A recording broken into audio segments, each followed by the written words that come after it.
Mesdames et messieurs, bienvenue à l'émission Art et Lettres. Art et Lettres interpelle les auteurs, les poètes, les hommes de théâtre, les médiateurs et les acteurs culturels issus de la francophonie québécoise.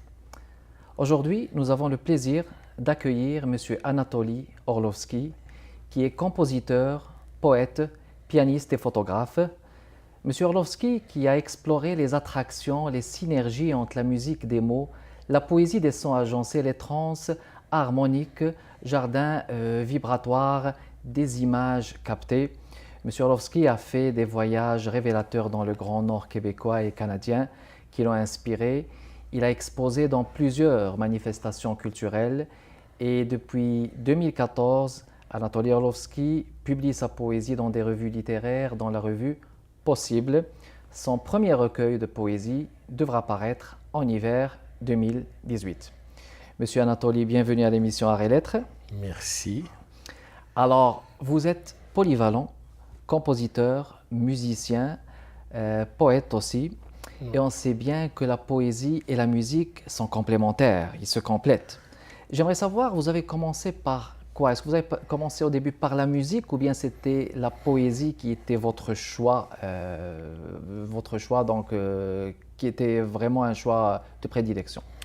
Je commençais par le violon Ah, ok. à l'âge de 6 ans. Ok. Très tôt, j'ai été exposé à la musique classique. C'est toujours ma passion dominante ou ma voie royale vers la transcendance. J'ai découvert la poésie beaucoup plus tard dans ma vingtaine, avec Paul Celan, par exemple. Avec Paul Celan, oui. Avec Gaston Miron, Guillaume Apollinaire, Thomas Hardy. Depuis, je suis aussi dans le domaine de la poésie, c'est-à-dire dans la création, dans la réflexion, dans l'analyse, dans la passion de la poésie. Donc, que représente pour vous la création poétique? Est-ce que c'est quelque chose de vital pour vous? Oui, c'est quelque chose c'est quelque chose qui nous consume, je crois. Ça provient d'une urgence tellement forte qu'il faut extérioriser ce qui nous habite, ce qui nous lie, ce qui nous travaille, ce qui nous brûle peut-être.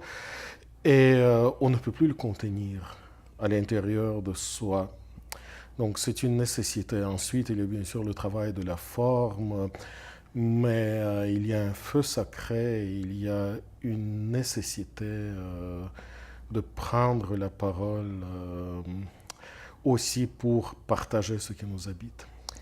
Oui, vous êtes compositeur, vous faites, j'imagine que, est-ce qu'il vous arrive que vos poèmes, vos textes, vous les composez, vous les mettez en musique de manière générale, ou bien est-ce que donc, vous projetez vos textes pour tout simplement de la poésie publiable dans un recueil de poèmes? Les deux.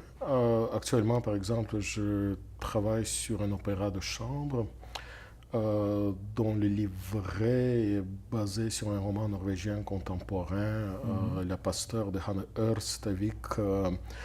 Et dans le roman, il y a une adolescente qui est privée de parole parce que elle vit dans l'Arctique norvégien, elle est à moitié autochtone sami et elle fait des tentatives de suicide. Alors je lui ai donné la parole en écrivant ce que j'appelle les poèmes de Maya. Son nom est Maya dans le roman. Alors ce sont des textes poétiques que j'ai écrits qui diffèrent de ma propre voix naturelle. D'accord. J'essaie de parler, en fait, j'essaie de parler avec la voix intérieure de cette adolescente du Grand Nord et j'ai écrit ces textes pour les mettre en musique. Ce que j'écris pour les publications, en général, je n'envisage pas un accompagnement ou une glose musicale ou un enrobage musical parce que il y a une musique du verbe qui est plus complexe. Euh, je crains d'y superposer les musiques des sons. Alors, je laisse les mots et les silences parler. Par contre, j'ai souvent mis en musique de grands poètes, surtout des poètes du XXe siècle, comme bien on parlait de Paul Celan, Oui. comme Gilles Henault, qui est d'ailleurs un des fondateurs de la revue Possible, dont on Oui. va parler tantôt, Justement. et qui a suggéré ce titre-là pour la revue Possible au pluriel.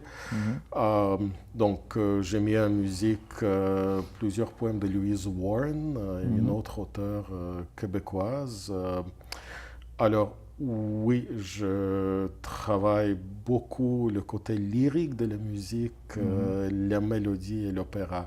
Et là, nécessairement, ça passe par la poésie. Ça passe par la poésie. Puis vous avez la passion du Grand Nord. Donc vous avez été Absolument. au Grand Nord de Norvège et au Grand Nord aussi du Québec. Est-ce qu'on peut Du faire des Canada. nuances? Est-ce qu'on peut faire des nuances? Puis qu'est-ce qui vous a mené là-bas au Grand Nord en général? C'était comme la musique et la poésie, c'était un appel. Ah, c'était un appel, ok? Oui, c'est comme certains sont appelés par Dieu. Euh, les musiques m'ont appelé quand j'étais jeune, la Oui. poésie m'a appelé, le Grand Nord m'a appelé.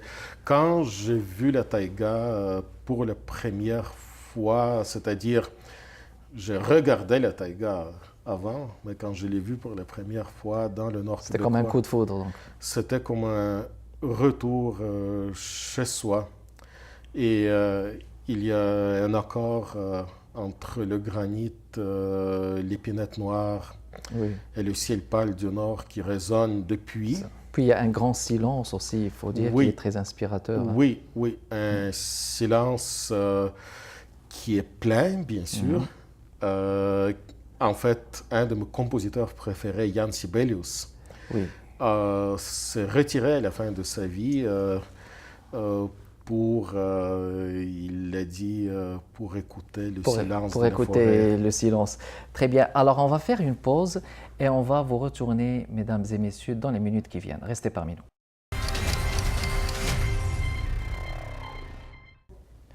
Alors, de retour avec vous, mesdames et messieurs, à l'émission Art et Lettres et avec notre invité, monsieur Anatoly Orlovski. Alors, on parlait tout à l'heure justement de ce grand silence qui caractérise le Grand Nord, qui est une inspiration poétique pour la plupart des auteurs qui sont partis là-bas aussi en quête d'inspiration. On va passer à un autre volet aussi de votre approche artistique et culturelle. Vous êtes membre du comité éditorial de la revue Possible. En effet. Et la revue Possible, c'est une revue qui date quand même de quelques années. Il y a eu des fondateurs, de grands noms. Oui. Alors, voulez-vous d'abord nous parler de cette revue, son historique, et puis c'est qui les noms qui les ont fondés, les gens qui les ont fondés en général? Oui, en fait, c'est une revue qui a été fondée en 1976. Donc, l'année dernière, le numéro spécial du 40e anniversaire est paru. Elle a été fondée, ce qui est très particulier, dans le cadre d'un cours universitaire. Le cours intitulé Sociologie du Québec, donné par Marcel Rioux. OK. Et elle a été lancée officiellement dans l'auditorium où le cours avait lieu le 20 octobre 1976, donc peu avant l'élection du Parti québécois, OK. dans l'effervescence de l'époque, l'élan culturel québécois, francophone. Et ce qui est aussi particulier, c'est que à une époque très politisée, l'art et la création a été placé au centre des préoccupations et de la ligne éditoriale de la revue. En fait, parmi les cofondateurs, il y avait Gaston Miron, Roland Giguère et Gilles Henault, OK. ainsi que Gérald Godin, D'accord. qui lui-même était à la fois politicien, bien sûr, et poète. Alors, c'est Gilles Henault, en fait, qui a suggéré le terme possible. OK. Et ensuite, lors de ce cours où les revues étaient lancées, si vous permettez, Oui, bien sûr. je vais lire la phrase Mhm. qui met en contexte le nom de la revue. Elle est apparue pour la première fois. Donc, c'est dans l'éditorial signé par Marcel Rioux, Ok. en fait, ce professeur sociologue, pour le premier numéro de la revue. Alors, dans cet éditorial, il parle de la volonté de débusquer, je cite, les praxis collectives et individuelles qui manifestent des dépassements, des désirs et des possibles. Au Ok. pluriel, fin de citation. Donc, possible prend un sens particulier qui a une consonance peut-être positive, Oui. ce qui est rapport aux idéaux. Mais aussi, je vois que c'est une revue qui est affiliée à l'Université de Montréal. Est-ce que cela veut dire que la revue Possible a pris comme une tournure académique? Non, en fait, la revue a été fondée, a été lancée en fait dans le cadre d'un cours. Ok, Donc, elle est dès le départ, en fait, on peut dire que ce n'est pas un projet universitaire, mais c'est un projet qui est né à l'Université de Montréal, dans ce cours de Marcel Rioux, la sociologie du Québec. Et actuellement, l'une des personnes les plus influentes sur le comité de rédaction, c'est Dominique Cahouette, Ok. professeur de sciences politiques. Et le seul membre fondateur qui est encore à la revue, c'est Gabriel Gagnon, qui est aussi professeur à l'Université de Montréal en sciences politiques. en sciences politiques. Ceci étant dit, c'est une revue qui se veut citoyenne, D'accord. résolument tournée vers la communauté. Par exemple, nos appels de texte sont diffusés dans la communauté, dans nos réseaux. Les revues est thématique, il faut le dire, Puis c'est une parution trimestrielle ou semestrielle? semestrielle. Donc chaque 6 mois, oui. En général, oui, ou 2 fois par année. Et chaque numéro est thématique. D'accord. Donc, l'un des numéros les plus récents porte sur les nouvelles mouvances autochtones. Autochtone, ça c'est intéressant, d'autant plus que la tendance maintenant est à ce qu'il y ait diversité culturelle et réhabilitation de la culture autochtone. Mais je voudrais juste savoir aussi pour les thématiques, c'est quoi les thématiques que vous abordez de manière générale dans la revue? Traditionnellement, les thématiques sont surtout sociopolitiques. D'accord. Par exemple, les justices écologiques dans le contexte des changements climatiques. C'est le numéro qui sera lancé le 5 octobre prochain. C'est bon. Le féminisme, les villes saines, les minières, bien on a parlé de Premières Nations, le post-colonialisme, c'est le numéro qui sera lancé plus tard en 2018. Mais avec le numéro que je coordonne, que je dirige sur la musique, on innove, on sort un peu de la Des tradition. sentiers battus, C'est ça, de la tradition plutôt tournée vers la société. oui. Pourtant, on reste fidèle à l'intention, à l'intention au départ, telle qu'on peut la reconstituer, et l'histoire de la revue, parce qu'elle a été fondée autant par des poètes, dont je parlais de Gérald Godin, de Roland Giguère, qui sont les fondateurs, mais aussi Gilbert Langevin, qui Oui, était qui est l'un des plus grands poètes du Québec aussi, oui. Oui, oui, oui. Et aussi ami de Gaston Miron, qui a beaucoup collaboré à la revue. Eh bien, Gaston Miron a écrit jusque dans les années 80 dans la revue Possible. Donc, le volet création artistique a toujours été déterminant. Et je crois que l'art est aussi, et d'ailleurs c'est dans l'esprit des fondateurs, et il y a des textes fondateurs aussi dans la revue qui ont été écrits pour exprimer le fait que Ce qui fonde les orientations politiques de la société, c'est la culture dans le sens anthropologique. C'est la culture dans le sens de l'anthropologie. On va revenir avec ça. On fait une pause, mesdames et messieurs, et on vous retourne dans les minutes qui viennent. Merci.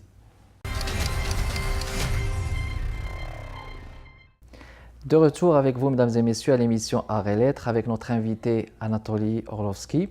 Alors, on parlait justement de la revue possible, de la tournure sociale, anthropologique, je dirais même de la tournure sociale, démocrate que prend la revue possible maintenant qu'elle adopte un cheminement citoyen de par la diversité des thématiques qu'elle préconise. Oui, par exemple, dans le numéro sur les nouvelles mouvances autochtones, il y avait très peu de contributeurs universitaires parce que on a recueilli des textes écrits par les Premières Nations, des Mohawks ou des Inuits ou des Mi'kmaq, etc. Donc tout ce qui est autochtone, donc là ça me rappelle un petit peu les autochtones de l'Afrique du Nord, qu'on appelle les Berbères, les Amazirs aussi. On pourrait peut-être faire les liens parce que ce sont les civilisations fondatrices donc, de l'Afrique du Nord. Oui, absolument. En 2010, j'ai créé un spectacle, à la fois musical et littéraire, d'inspiration nordique, intitulé Wawate, l'or de neige. Wawates signifie aurore boréale en algonquin. Et j'ai composé la musique pour le spectacle, en particulier sur la poésie de Joséphine Bacon, qui est une auteure inoue et qui a récité ses poèmes en français, mais aussi dans sa langue maternelle, en inuamin, comme on peut imaginer des auteurs berbères du Maroc qui peuvent écrire en berbère et aussi en français. Et traduire en français. Avant juste de vous laisser nous lire un extrait de vos textes poétiques, je vais vous laisser quelques minutes pour nous parler de la prochaine thématique de la revue possible. Vous pouvez donc faire un appel et dire donc c'est quoi la date limite pour l'envoi des textes. C'est à vous. Merci bien. Alors, le numéro porte sur la musique, mais comme c'est une revue tournée vers la communauté, une revue citoyenne, l'angle d'approche, c'est la musique comme instrument de réconciliation ou de résistance à la déshumanisation. D'accord, donc c'est quoi la date limite pour recevoir les textes? C'est le 31 octobre pour les premières versions. D'accord. Et ensuite, les auteurs ont 2 mois supplémentaires jusqu'au 1er janvier pour préparer et soumettre la version finale de leur texte ou œuvre d'art plastique ou pièces de théâtre. Donc, quand on parle de texte, il y a le volet réflexion, musicologie, essai, mais il y a aussi un volet important, comme dans tous les numéros, il y a le volet création. Donc, ça peut être des poèmes, ça peut être des pièces de théâtre, même des bandes dessinées, et aussi des œuvres d'art plastique, la photographie, la peinture, l'encre, etc. Donc, et pour vous envoyer les textes, est-ce qu'il y a un courriel ou oui. Vous pouvez peut-être communiquer, ou bien c'est juste rentrer dans la revue possible? Non, il y a un courriel. Bien, je vais le communiquer, je vais partager avec vous. C'est Orlovsky A, ORLOVSKYA, @yahoo.com. Très bien. Donc c'est ça le courriel. Alors, les quelques minutes qui restent, je vous invite, Anatoly Orlovsky, à une lecture d'extraits de textes poétiques. Mesdames et messieurs, l'extrait de texte poétique avec Anatoly Orlovsky. Merci. Je vais peut-être lire une miniature suivie d'un texte d'une page. Donc, un diptyque, 2 miniatures, Cap Vérité, Laurencie et Mont Sibir. Sibir, c'est Sibérie en russe.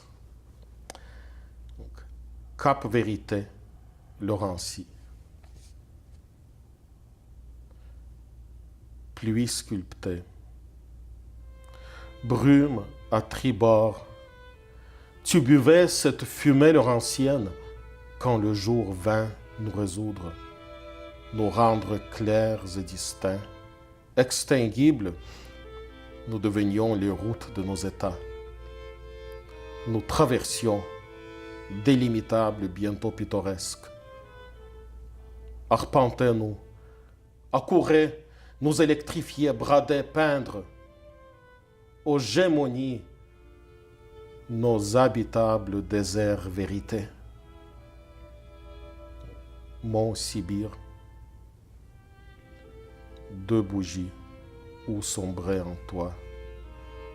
Rivet, âme d'onyx. J'archive chaque larme pour mes nuits d'anachorète novice. Sans épiderme ni ciel, jusqu'au printemps des glaces t'arborant, outre yeux les glogues.